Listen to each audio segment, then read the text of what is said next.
I mean, my guess is can always count on the legacy media uh, supporting them.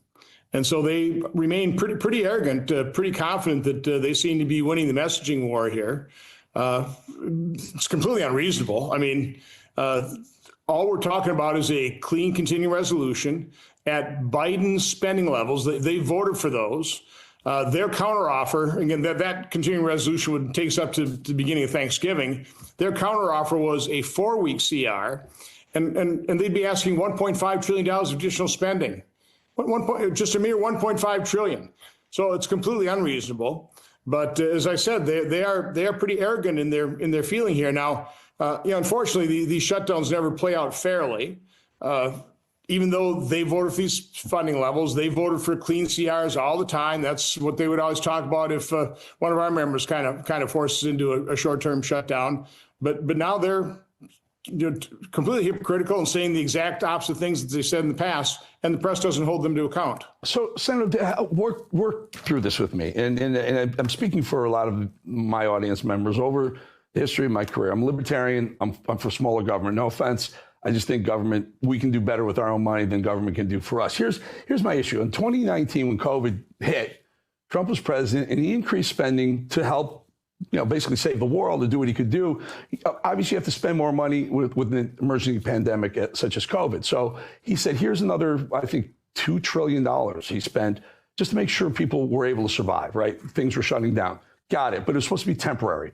Biden comes in and not only makes that spending permanent, increases it another, I don't know, $1.5 trillion. And now you say that became the norm, the base. How does this increased emergency spending that you guys get become the new base? And we're always spending more, and certainly spending more than we're taking in.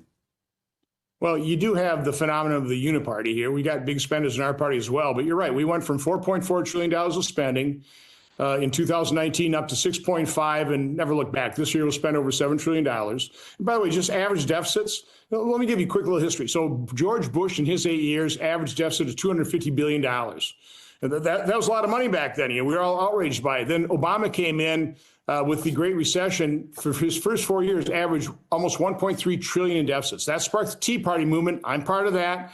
We put restraint on him. He averaged $550 billion in deficits for his last 4 years.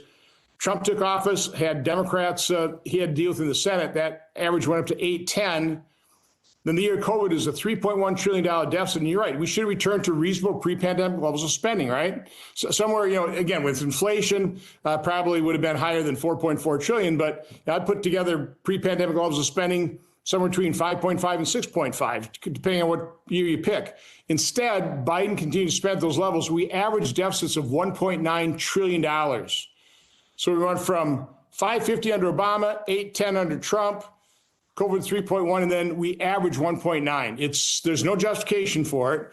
But part of the problem is the 535 board directors here in Congress. That's what we really are. Many didn't even know how much we spent in total. Right. Because we only appropriate 25% of the budget. 75% is on automatic pilot. And by the way, it's a lot more than just Social Security, Medicare, and even Medicaid. There's $1 trillion of other mandatory spending. Pretty well every appropriation category that's undiscretionary, but they've just chosen to, the big spenders here have chosen to call that mandatory. So it's never looked at. It's out of control.